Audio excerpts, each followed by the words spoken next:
মানুষ জামায়াত ইসলামী, ইসলামী আন্দোলন বাংলাদেশ, চরমনাই সহ 8 দলকে ক্ষমতায় দেখতে চায় এবং 8 দল রাজনীতিতে কায়েম হয়ে গেছে। অতীতে যারা ক্ষমতায় এসেছে, বিভিন্ন জোট, বিভিন্ন মোর্চা, ক্ষমতা আসার আগে তাদের জোটের পরিভাষাটা রাজনীতিতে কায়েম হতে হয়েছে।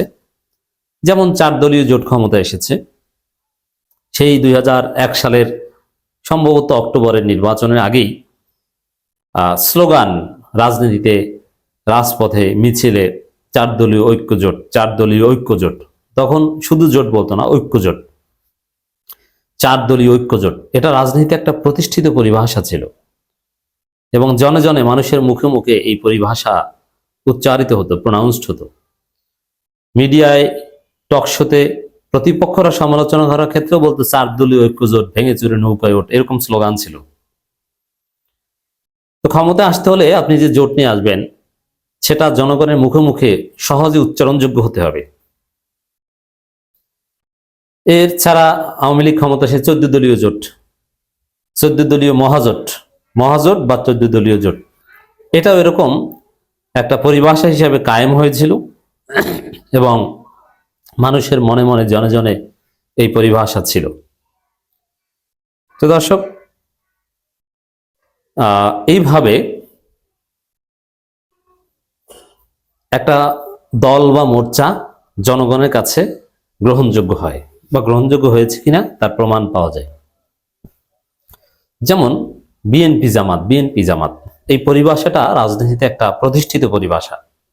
এখন অবশ্য না, এখন বিএনপি জামাত মানে শত্রু। আর অতীতে বিএনপি জামাত এটা ছিল একটা পরিভাষা, আওয়ামী লীগের কাছে ছিল একটা গালি। আবার কেউ বিএনপি জামাত না, বলতো জামাত বিএনপি, আগে জামাত তারপরে বিএনপি, বিএনপি জামাত বা জামাত বিএনপি। তা আপনাকে ক্ষমতায় আসতে হলে বা রাজনীতিতে প্রতিষ্ঠিত হতে হলে অবশ্যই আপনার জোট বা দল এভাবে কায়েম হতে হবে, সহজে উচ্চারণযোগ্য হতে হবে। আপনার দলের নাম উচ্চারণ করতেই কষ্ট হয়, আপনার মার্কা উচ্চারণ করতেই কষ্ট হয়, আপনি ক্ষমতায় আসতে পারবেন না।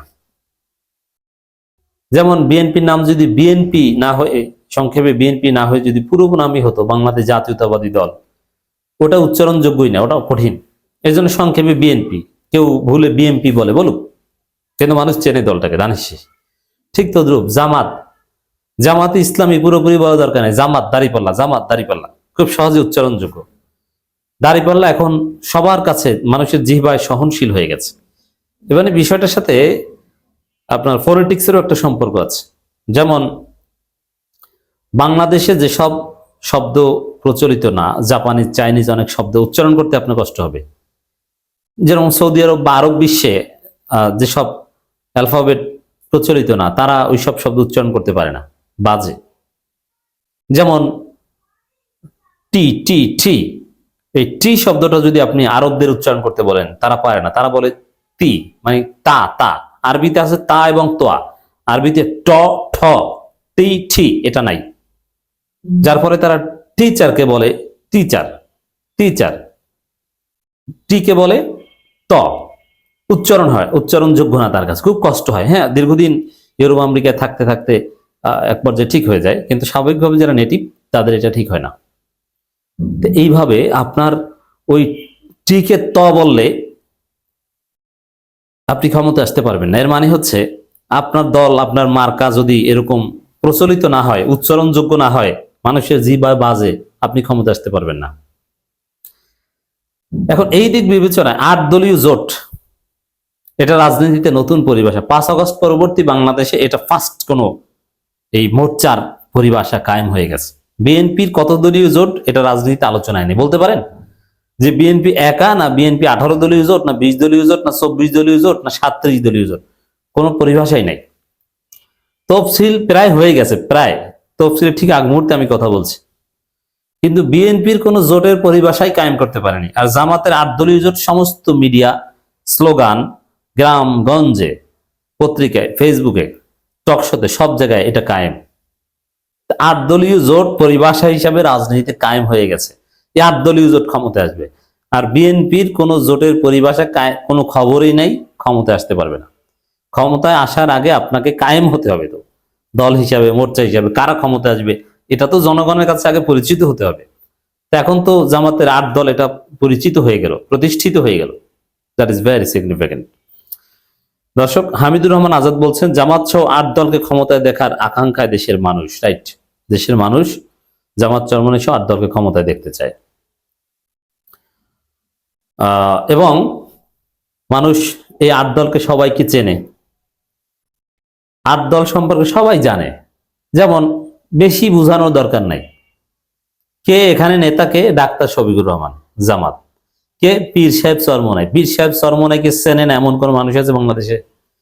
অতীতেও চিনত, কিন্তু অতীতে শুধু পীর হিসেবে চিনত, রাজনীতিবিদ হিসেবে চিনত না। এখন রাজনীতিবিদ হিসেবে চিনে, পীর হিসেবে আলাদা তেমন কোনো আলাদা নতুন ভাবে মানুষের কাছে পৌঁছানোর জায়গাটা অবশ্যই চরমনাই নাই। পীর সাহেব চরমনাই মানে একজন জননেতা, শুধু একজন পীর ফুদায় আর গামছা ছেড়ে মুরিদ বানায়, ওই চিত্রটা আউট হয়ে গেছে। এখন পীর সাহেব চরমনাই মানে একজন জননেতা। তো দর্শক, এই জায়গায়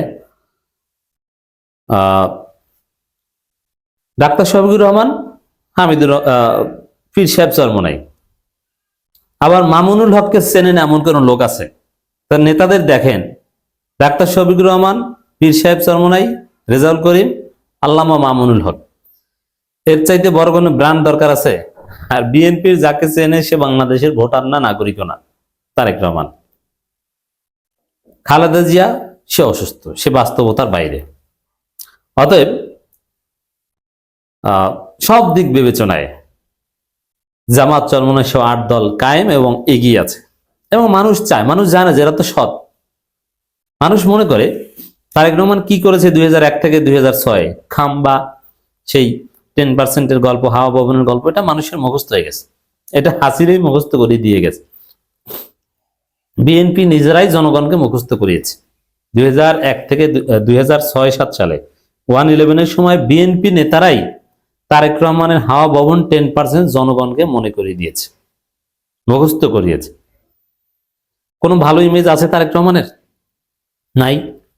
এরপরে আপনি যদি মির্জা ফখরুলের ইমেজ কি? শরিয়া আইনে বিশ্বাস করে না।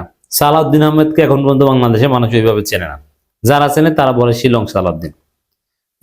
সব দিক থেকে জামাতে গিয়ে, বিশেষ করে মানুষ চায় যে আওয়ামী লীগ বিএনপিকে তো দেখেছি, এবার নতুন কাউকে দেখে। নতুন কারোর মধ্যে নানান প্রশ্ন, বা দেখতে ভালো না, লুঙ্গি পরে না, প্যান্ট পরে, পাজামা এত উপরে পরে কেন, এটা নিয়ে আপনার প্রশ্ন থাকতে পারে।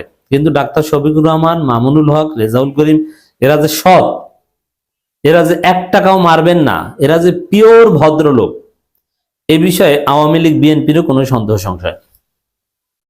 অতএব তারা অনেক এগিয়ে, আর মানুষ এই জন্যই তাদেরকে ক্ষমতায় দেখতে চায়। বিভিন্ন প্রতিষ্ঠানের জরিপ প্রসঙ্গে হামিদুর রহমান আজাদ বলেন, জরিপে যদি সত্যিকার পরিস্থিতি তুলে ধরতে পারতো তবে দেশে নির্বাচনের কোনো প্রয়োজন থাকতো না। রাইট, তাহলে ওই জরিপে নির্বাচন, যারা জরিপে দিচ্ছে ক্ষমতা দিয়ে দাও। চমৎকার উত্তর, একজন পিএইচডি হোল্ডার অসাধারণ উত্তর দিয়েছেন। জরিপের কার্যকারিতা তো এইখানেই। আর ডাকসুতেই তো দেখেছেন কিসের জরিপ। ফরহাদ বলেছিল যে আমরা শিক্ষার্থীদের কাছে যাই, আমরা জানি না, আমি নিজেই তো জরিপ করি। এই জন্য জরিপ টরিপ অফিসিয়াল, জামাতের জরিপও বিশ্বাস করবেন, ওটাও ভুয়া। আপনি নিজে জরিপ করবেন, যেখানে যাবেন জিজ্ঞেস করবেন যে ভাই আপনি কোন দলে ভোট দিবেন, তখন বুঝবেন। আর এই ধরনের জরিপের, সেলফ এক্সপেরিমেন্টের জরিপের ফলাফল হচ্ছে মানুষ জামাত চরমনাই সহ 8 দলকে ক্ষমতায় চায়।